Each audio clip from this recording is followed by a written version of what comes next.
여러분, 마음 상할 것이 많은 세상에 살고 있습니다. 살다 보면 이래저래 사람들에게 치이고 또 마음 상할 말도 듣고요. 우리 집에 아이들이 초등학교 저학년 때입니다. 아내가 한번 아파가지고 누워 있었거든요. 아내가 이제 못 일어나고 누워 있는 걸 보니까 우리 큰아들이 엄마한테 가서 이렇게 말하는 겁니다. 엄마, 죽지 마. 엄마가 죽으면 우리도 죽어. 얼마나 가슴 뭉클한 얘기예요. 참 감동받고 있는데 그 뒤에 말이 있더라고요. 엄마 죽으면 밥은 누가 줘? 그 밥 타령하는 아들이 있대요. 제가 그 얘기도 들었어요. 맨날 뭐 만나면 엄마 보고 밥 내놓으라고. 그래서 엄마가 한 번은 화가 나가지고 버럭 소리 질렀대요. 내가 뭐 너 밥 해주는 사람이야? 그랬더니 아들이 눈을 동그랗게 뜨고 그럼 뭐 하는 분이세요? 라고 했다는 참 가슴 아픈 얘기가 있습니다. 사랑하는 부모 여러분, 힘내시기를 주님의 이름으로 축복합니다. 네, 힘내십시오. 뭐 마음 상할 일이 있지만 또 잘 이겨 나가시길 바라고. 우리가 뭐 이런 것들은야 뭐 한번 웃고 말고 또 넘어갈 수 있죠. 그러나 실제로 우리가 살아가는 삶의 현장은 녹록지가 않습니다. 서운함을 넘어서 정말 눈물 날 일이 많죠. 눈물 날 일이 많고 억울할 일이 많고 가족 간에도 뭐 이런 얘기야 우스갯소리지만 사실은 가족이 원수일 때도 많고, 그죠? 가족의 그 한마디가 진짜 남의 속 모르고 비수같이 꽂는 일들이 얼마나 많습니까? 참 들으면 가슴 아픈 일들이 많은 세상입니다. 직장 생활을 하고 또 사람들을 만나고 또 내가 아이들을 키우는 이 모든 과정들이요.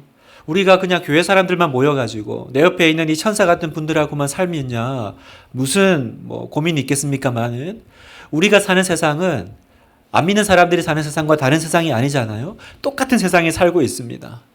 그러니 이 세상 가운데 또 믿음으로 살아내는 것은 얼마나 또 마음 상할 일이 많습니까?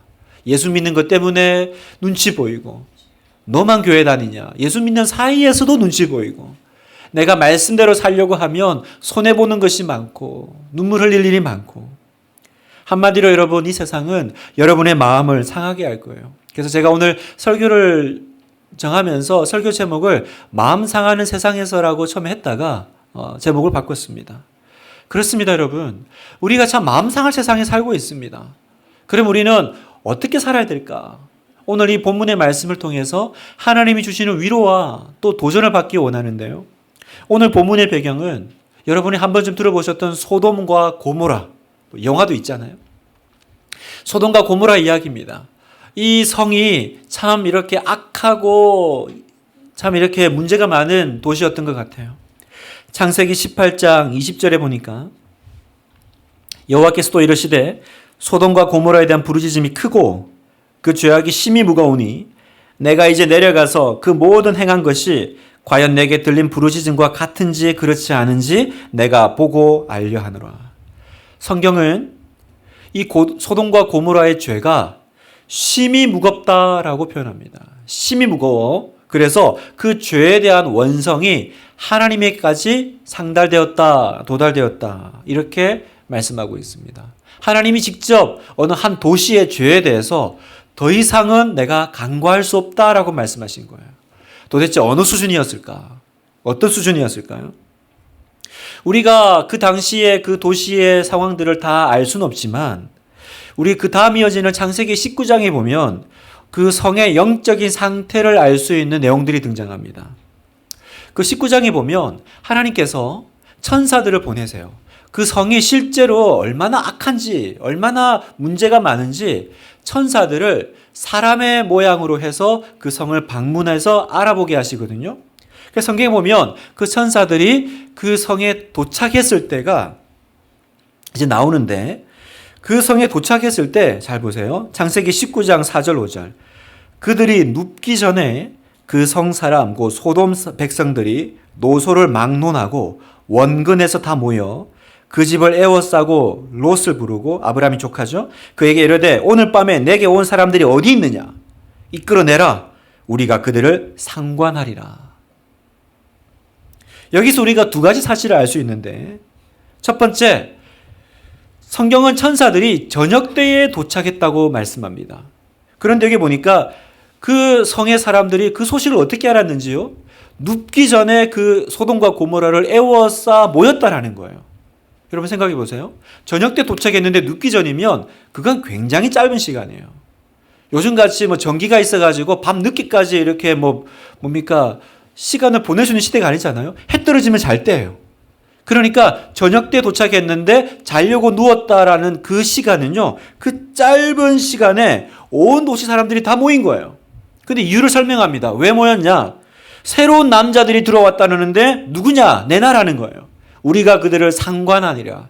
여기서 상관한다라는 말은 성관계를 맺겠다는 겁니다. 차마 입에 담기도 민망하고 부끄러운 내용입니다. 거기다가 노소를 막론하고 애 어른 상관없이, 그리고 또 하나 원근에서 모였대요. 원근. 여러분 원근이라고 표현하려고 하면요, 이 소돔과 도시는 그냥 하나의 작은 마을이 아니었다라는 걸 알 수 있어요. 멀리서도 와야 될 정도로 여러 마을들로 구성되어 있는 큰 도성이었다라는 겁니다. 근데 놀라운 건 앞에도 말씀드렸다시피 해 지고 자려고 눕기도 전에 그 짧은 시간에요, 그 도시 남자들이 이미 서로 연락이 끝난 거예요. 뭐 하려고요? 죄 짓겠다고. 다 삽시간에 연락이 끝나서 모여들어 있다라는 겁니다. 얼마나 무서운 죄악된 행실입니까? 죄를 짓기 위해서 얼마나 신속하고 빠르게 움직이는지를 보세요. 그래서 이 소돔과 고모라를 표현하는 정말 잠언에 딱 맞는 말씀이 있어요. 잠언 1장 16절을 보면 대저 그 발은 악으로 달려가며 피를 흘리는데 빠름이니라. 딱 이 잠언의 말씀이 소돔과 고모라의 상황이죠. 여러분 이 도시의 죄는요, 단지 이 드러난 이 한 단면으로 다 평가할 수가 없습니다. 이건 단지 드러난 거예요. 그 성경에 보면 이 소돔과 고모라는 얼마나 유명세를 떨쳤는지요, 그 도시를 따라하는 도시들도 있다라는 거예요. 유다서 1장 7절에 보면 소돔과 고모라와 그 이웃 도시들도 그들과 같은 행동으로 음란하며 다른 육체를 따라가다가 영원한 불의 형벌을 받음으로 거울이 되었느니라. 다른 육체를 따라가다가 동성애를 말하는 거죠. 그러니까 이 죄악된 상황이요, 소돔과 고모라에만 머무는 것이 아니라 막 이웃에도 이제 전염을 시키는, 옆에 도시들도 따라하고 있더라는 거죠. 그래서 하나님께서 그 모든 상황을 아시고 어떻게 하십니까? 이제 죄를 심판하기로 결정하십니다. 21절, 내가 이제 내려가서 그 모든 행한 것이 과연 내게 들린 부르짖음과 같은지 그렇지 않은지 내가 보고 알려 하노라. 하나님이 직접 가서 내가 조사해 봐야겠다 하세요. 그래서 천사들을 보내시죠. 여러분, 하나님이 꼭 가서 조사를 해봐야 알 수 있습니까? 내가 가서 한번 알아봐야겠다, 내가 보고 알려 하노라, 이 말을 언뜻 들으면 하나님이 가서 안 보면 모르시나? 이렇게 오해할 수 있는데, 이건 하나님이 조사를 해봐야 아는 것이 아니라 우리의 인간의 이해를 돕기 위한 표현하는 방법이라는 거예요. 다시 말해서 하나님은 그냥 알았다 심판하는 것이 아니라 마치 재판관처럼 그 모든 내용을 다 조사하고 계신다라는 것을 우리에게 알려주시는 표현이라는 겁니다. 사랑하는 성도 여러분, 내가 죄의 자리에 있으면 아무도 모른다라고 생각하지 마세요. 하나님은 조사하고 계십니다. 하나님은 재판관처럼 천사들을 보내요. 내가 서 있는 그 죄의 자리에서 어떤 일이 일어나는지를 다 알고 계십니다. 그리고 하나님은 선악간에 심판하십니다. 하나님은 심판하십니다. 사람들이 모른다고, 다 이렇게 산다고 그냥 살면 안 됩니다. 내가 죄를 지을 때요, 우리가 죄를 지을 때 하나님이 심판하기 전에 이미 반응이 일어납니다. 그 반응이 뭐냐면 오늘 성경에 보면 독특한 표현이 나오는데, 그 소돔과 고모라가 있는 그 땅이, 그 피조물이 하나님께 하소연한다, 이런 표현을 써요. 자, 20절 보니까 여호와께서도 이르시되 소돔과 고모라에 대한 부르짖음이 크니 그 죄악이 심히 무거우니, 크고 심히 무거우니. 소돔과 고모라에 대한 부르짖음이 크다, 이렇게 얘기하세요. 여긴 주어가 잘 없어요. 그래서 부르짖는데 누가 부르짖는 건지가 잘 몰라요. 우리는 여기서 이 부르짖음이 누구의 부르짖음과 누구의 탄식일까? 생각해 볼 때, 첫 번째는요, 피조물의 탄식이고 부르짖음이라는 겁니다. 그 땅이 탄식하며 고통받고 있다는 거죠. 로마서 8장 22절이요. 같이 읽겠습니다. 피조물이 다 이제까지 함께 탄식하며 함께 고통을 겪고 있는 것을 우리가 아느니라. 뭐라고 말씀하세요? 피조물이 함께 탄식하며 함께 고통을 겪는데. 다시 말해서 인간들의 죄로 말미암아 이 자연 만물이요, 이 땅이 같이 고통받고 있다는 겁니다. 인간이 죄를 지을 때 이 땅의 자연이 함께 탄식한다. 우리는 이렇게 얘기합니다. 하나님 살아계신데 세상이 왜 이렇습니까? 하나님이 세상을 만드셨다는데 왜 이런 기후변화와 이런 어려움과 자연재해와 전쟁과 이런 것들이 왜 일어납니까? 여러분, 왜 일어날까요? 그렇죠. 이 땅에 있는 인간들의 죄로 인해서 이 자연 만물이, 피조물이 성경을 보면 탄식하고 아파한다고 말씀하고 있기 때문에 그래요. 여러분, 어떤 한 건축주가 너무 아름다운 집을 지었습니다. 짓고는 보시기에 심히 좋았어요. 그래서 이 건축물을 잘 좋은 집을 지어가지고 이제 어떤 사람에게 선물로 줬습니다. 공짜로 줬어요. 들어가서 살라고. 잘 쓰세요. 근데 이 들어와 있는 입주민이요, 잘 써야 되는데 마음대로 쓰는 거예요. 막 함부로 쓰고, 막 벽에 막 못 박고, 톱질하고, 기둥 잘라내고, 막 바닥을 뒤집고. 그러니까 얼마 못 가서 그 집이 금이 가고 흔들리고 어려워졌습니다. 그랬더니 생각해 보세요. 그 입주민이 그 건축주를 욕한다고 생각해 보세요. 아니, 무슨 집을 이렇게 지어가지고 벌써 이렇게 뭐 이렇게 헐고 이렇게 금이 가고 이렇게 망했냐. 우리가 뭐라고 얘기할까요? 그게 건축주 잘못입니까? 그 집을 아름답게 가꾸고 쓰지 못하고 있는, 그 집에 들어가 있는 그 입주민 잘못이잖아요. 하나님께서 세상을 창조하시고 보시기에 심히 좋았더라 말씀하셨어요. 그리고 우리에게 주셨습니다. 그러나 우리는 마음대로 썼습니다. 함부로 쓰고 이 땅을 죄로 충만하게 했습니다. 그래서 이 세상이 아파하고 힘들어합니다. 아파하고 힘들어합니다. 근데 왜 우리는 하나님이 살아계시면 세상이 이렇습니까? 라고 말을 할까요? 여러분, 우리가 이 죄 가운데 있을 때 세상이, 피조물이 같이 탄식하며 아파하고 있다는 것을 기억하셔야 돼요. 두 번째, 누구의 부르짖음이냐? 바로 그 악한 도시에서 고통받고 있는 연약한 자들, 약한 자들의 부르짖음이 있다는 거예요. 그 누구에게도 호소할 데 없는 약자들의 부르짖음. 아무에게도 말할 수 없는 그들의 그 고통과 눈물을 하나님이 다 듣고 계시더라는 거예요. 시편 12편 5절에 보니까 여호와의 말씀에 가련한 자들의 눌림과 궁핍한 자들의 탄식으로 말미암아 내가 이제 일어나. 누구의 탄식이요? 가련한 자들과 궁핍한 자들의 탄식이 있다라는 거예요. 부르짖음이 있다라는 거죠. 시편 69편 33절에 여호와는 궁핍한 자의 소리를 들으시며, 하나님이 그 도시에 그 죄로 인해서, 그 어려움으로 인해서 아파하고 힘들어하고 피눈물을 흘리는 그 연약한 사람들의 눈물을 하나님은 보고 계시고 듣고 계신다라는 것을 오늘 우리에게 말씀하십니다. 요즘 우리가 얼마나 그런 가슴 아픈 얘기들을 많이 듣습니까? 뉴스나 신문에서 이렇게 어떤 갑질로 인해서 아파트에서는 경비원 아저씨들이 이렇게 스스로 목숨을 거두는 그런 일도 있고, 또 학교에서 지금 선생님들 여전히 너무너무 힘들어하면서 어려워하시는 그런 분들도 있고, 제 예전에 신방하다 보니까 사업하시는 성도는요, 그 사업을 하는데 그 갑질 때문에, 그 갑을 관계에서 어쩔 수 없는 요구를 받고요, 안 할 수도 없고 할 수도 없는 그 가운데서 눈물을 흘리는 성도도 있었고요. 박사 공부하는데 그냥 교수님이 그냥 횡포를 부리는 거예요. 자기 마음에 안 들다고 지금 논문을 거의 다 썼는데 갑자기 쫓아내는. 어디로 가야 되는 거예요? 그 울고 있는 학생을 제가 만난 적도 있고, 지금도 학교에서 그 힘센 아이들, 그 공부 잘하는 아이들, 그 힘 있는 아이들 속에서 눈물 흘리는 우리 아이들의 그 눈물이 있잖아요. 눈물이 있잖아요, 여러분. 그 눈물, 그 피눈물, 그 눈물의 이야기들. 누가 듣습니까? 다 그냥 눈물로 끝나는 것처럼 보이지만 오늘 성경을 보니까 내가 가서 보고 조사하리라. 하나님이 말씀하십니다. 내가 듣고 있다라는 거예요. 궁핍한 자의 눈물과 그 마음을 내가 듣고 있다. 성도 여러분, 죄 지어도 아무도 모른다고 생각하지 마십시오. 하나님이 조사하고 계십니다.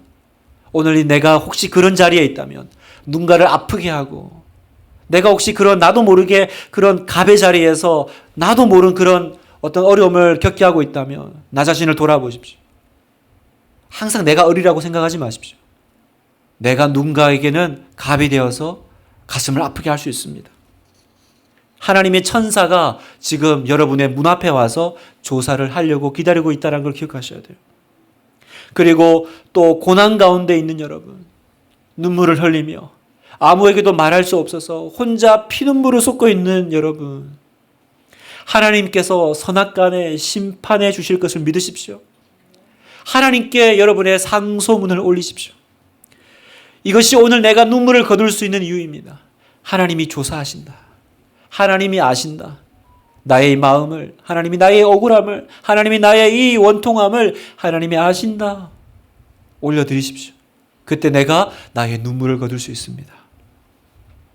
자, 그렇게 이제 소돔과 고모라는 하나님께서 이제 심판하기로 결정하세요. 도저히 간과할 수가 없죠. 그런데 이 장면에서 하나 이상한 부분이 나옵니다. 의아한 부분이 있어요.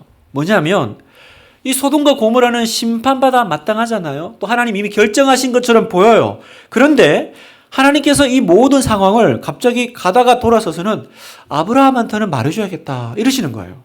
자, 17절 여호와께서 이르시되 내가 하려는 것을 아브라함에게 숨기겠느냐. 아니 그렇게 죄악이 깊었으면 그냥 가서 바로 심판하시면 되지. 왜 굳이 아브라함에게 말씀하실까요? 그 이유를 성경은 이렇게 설명합니다. 18절 같이 한번 읽어볼까요? 시작. 아브라함은 강대한 나라가 되고 천하 만민은 그로 말미암아 복을 받게 될 것이 아니냐. 무슨 말입니까? 하나님께서 지금 아브라함에게 이 소돔과 고모라에서 무슨 일을 할 거를 말해주는 것은 아브라함이 지금 이 세상에 복이 되는 것과 연관이 있다는 거예요. 하나님은 소돔과 고모라를 심판하시기 전에 왜 아브라함에게 굳이 이렇게 알려주셨을까요? 내가 너를 특별히 아껴. 내가 너를 특별히 사랑한다. 그 표시로 아브라함은 알려줘야지. 뭐 미래에 일어날 일을 그냥 아브라함에게 한번 이렇게 알게 하는 걸까요? 아니에요.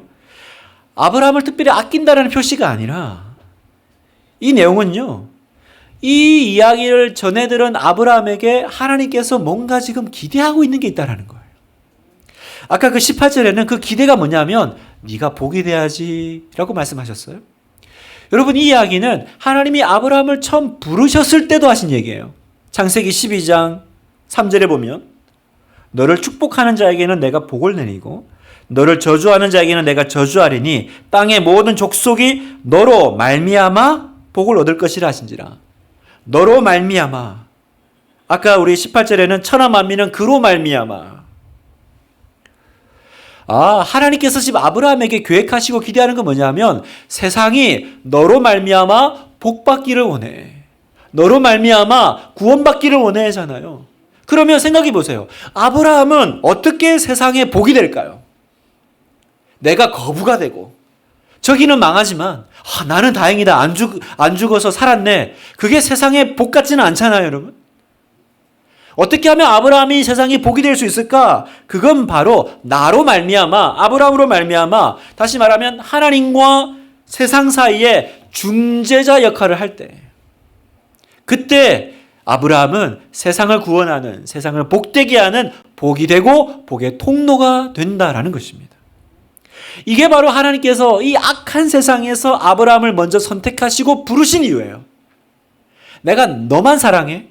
너만 특별히 내가 축복해가 아니라 내가 너를 먼저 선택한 이유는 너를 통해서 온 세상을 복주고 싶어. 복주고 싶어.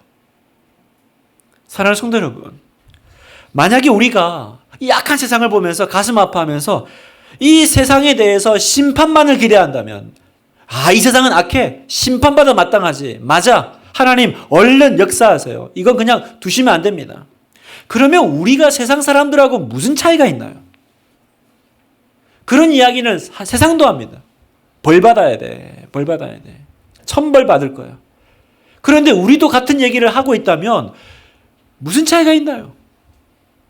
하나님이 지금 우리에게 내가 왜 먼저 너를 선택하고 구원했는지 그 이유를 아느냐? 나는 너를 통해서 세상을 복주기를 원해. 그게 하나님의 계획이고 하나님의 기대였다라는 거예요.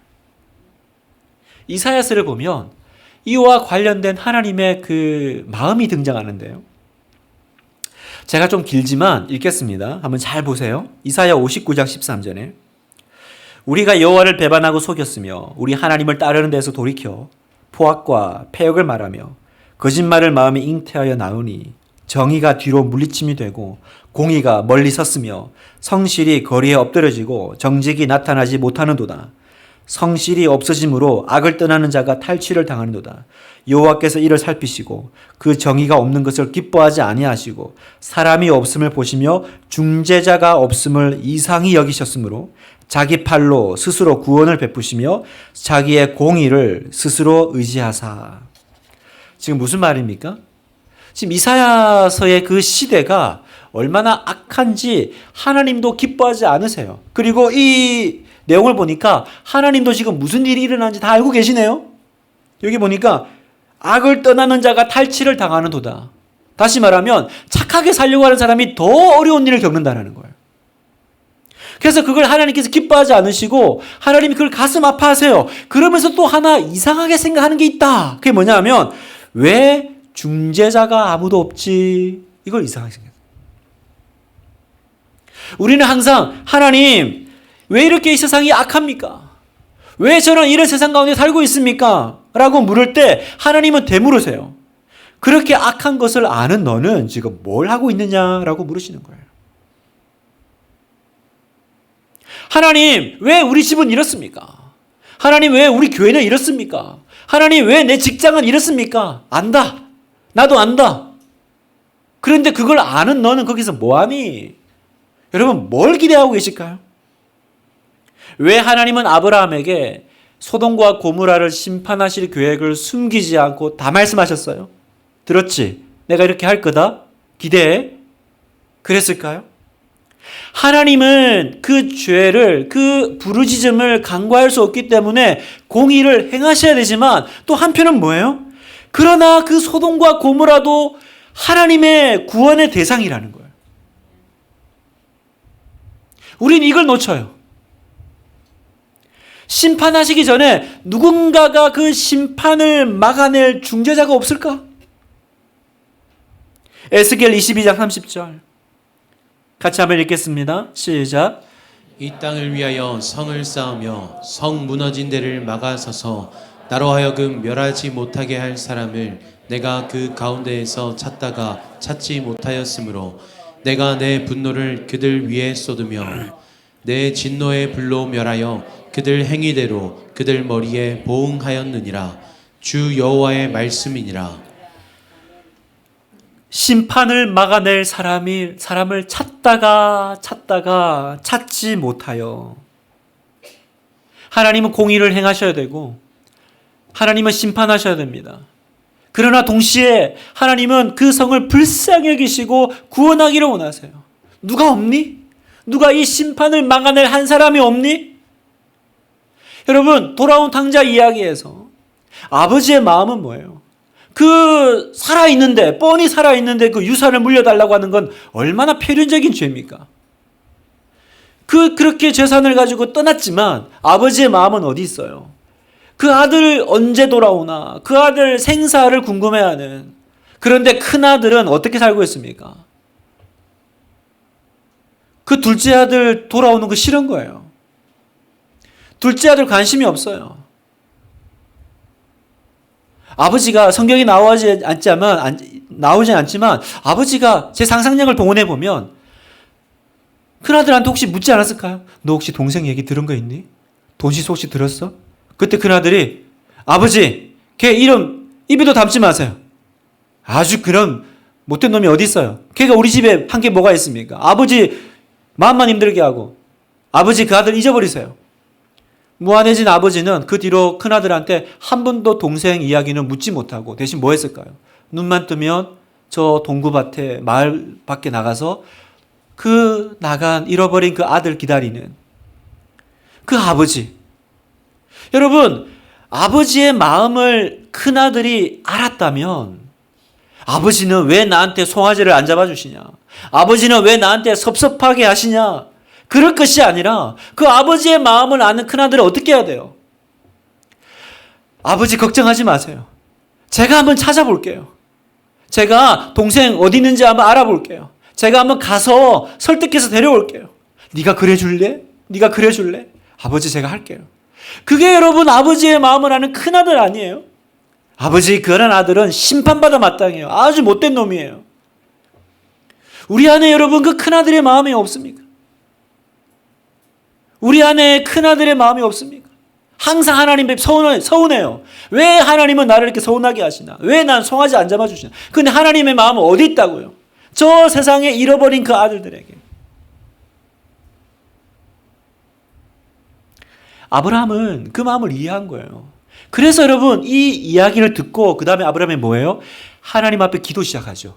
50명이 있으면 살려주시고 40명이 혹시 30명이 있어도 살려주시면 안 됩니까? 20명만 있어도 살려주시면 안 됩니까? 그 기도를 시작한 거예요.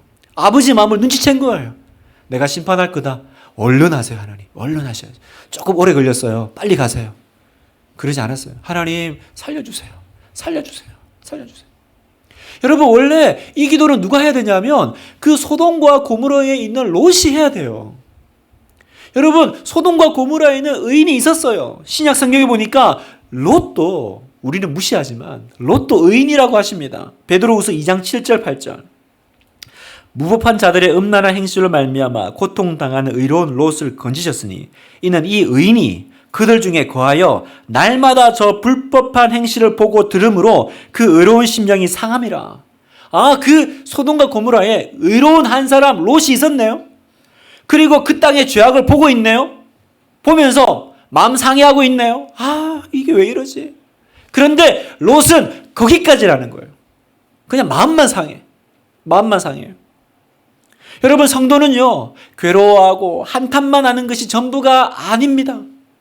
저러면 안 되는데 왜 저러나 상한 마음이 있다면 그 다음 뭐 해야 됩니까? 하나님이 왜 이 가슴 아픈 자리에 나를 세워두셨을까? 왜 이 눈물 나는 이 자리에 나를 세워두셨을까? 왜 이 눈물 나는 이 다락방에, 눈물 나는 가정에, 눈물 나는 부부에 왜 두셨어요 여러분?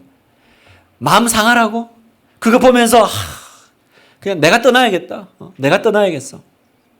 그렇습니까 여러분? 이 도시의 구원을 위해, 이 공동체의 이 교회의 구원을 위해 네가 중재해 줄 수는 없겠니? 19절을요 세 번역본은 이렇게 말합니다. 내가 아브라함을 선택한 것은 그가 자식들과 자손을 잘 가르쳐서 나에게 순종하게 하고 옳고 바른 일을 하도록 가르치라는 뜻에서 한 것이다. 그의 자손이 아브라함에게 배운 대로 하면 나는 아브라함에게 약속한 대로 다 이루어 주겠다. 이게 복이 되는 방법이라는 거예요. 내가 눈물로 내가 서 있는 이 자리가 망하지 않도록 버티고 서 있는 거. 모두가 믿음을 버리고 죄악 가운데 살더라도 나는 꿋꿋하게 이 신앙의 길을 지켜내는 거. 내 자녀들에게 오늘도 이 신앙을 전수하려고 애쓰는 거.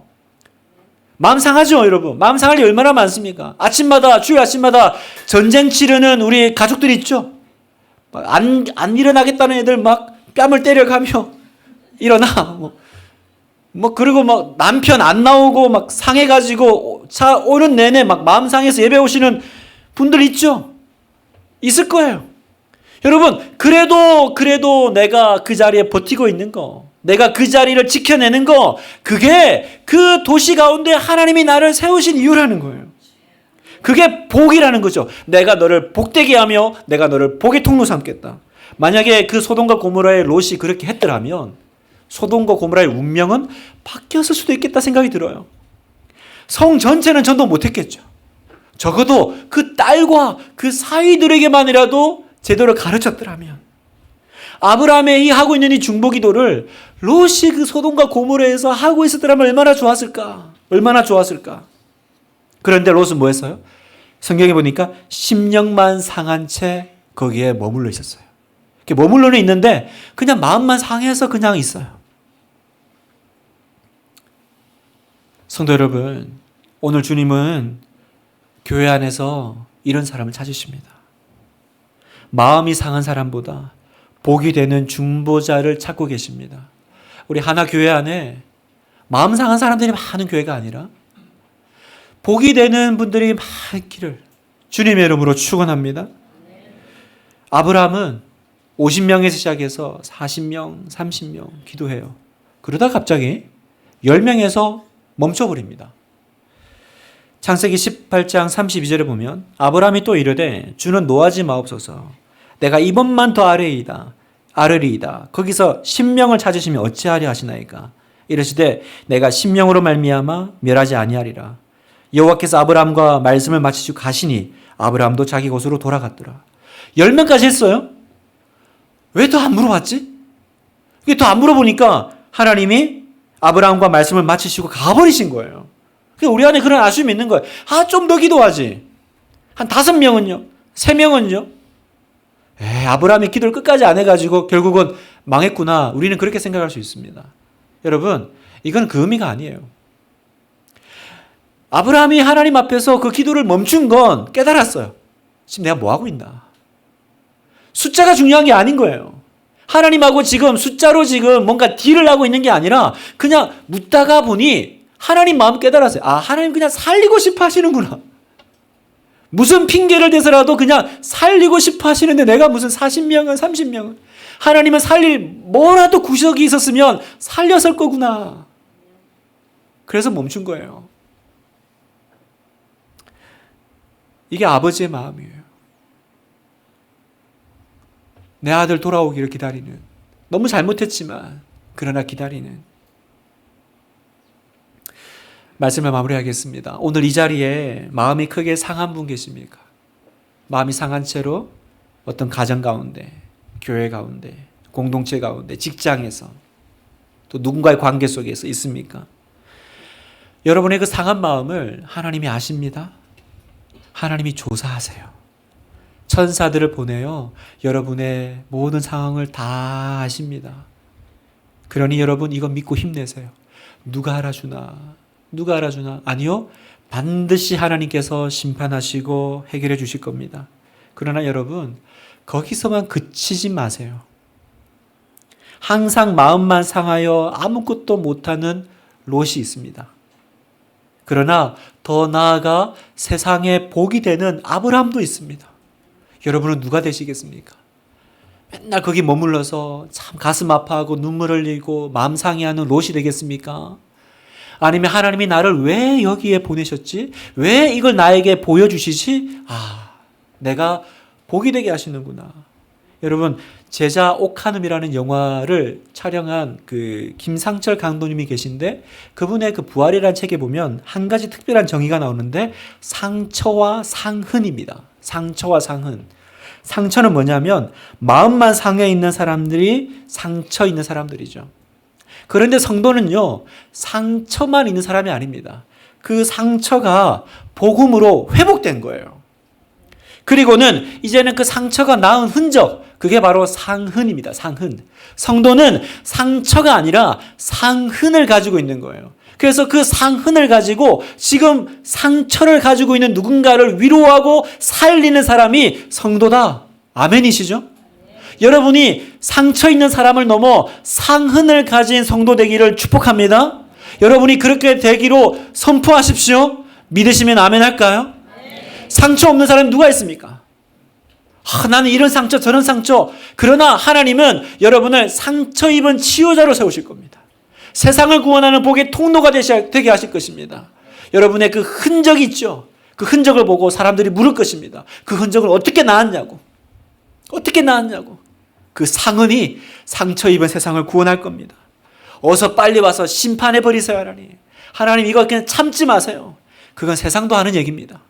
우리는 아버지의 마음으로 이 가정과 이 자녀와 이 공동체를, 이 나라를 붙잡고 눈물로 기도하기를 원합니다. 다음 주 세세면 축제 주일입니다. 여러분, 주님이 그 영혼 살리실 것입니다. 왜 그 영혼 알게 하셨습니까? 왜 그 영혼의 어려운 내용을 듣게 하셨습니까? 여러분이 아브라함으로 다가가라는 거예요. 내가 네 기도 듣고 그 영혼 살리겠다 말씀하십니다. 오늘 이 말씀 붙잡고 이번 한 주 승리하십시오. 영혼을 구원하십시오. 롯과 같이 또 마음 상해서 울지 마시고 상처를 넘어 상흔을 가지고 세상을 구원하는 하나님의 마음이 있는 곳에 나의 마음도 있는 여러분 되시기를 주님의 이름으로 축복합니다.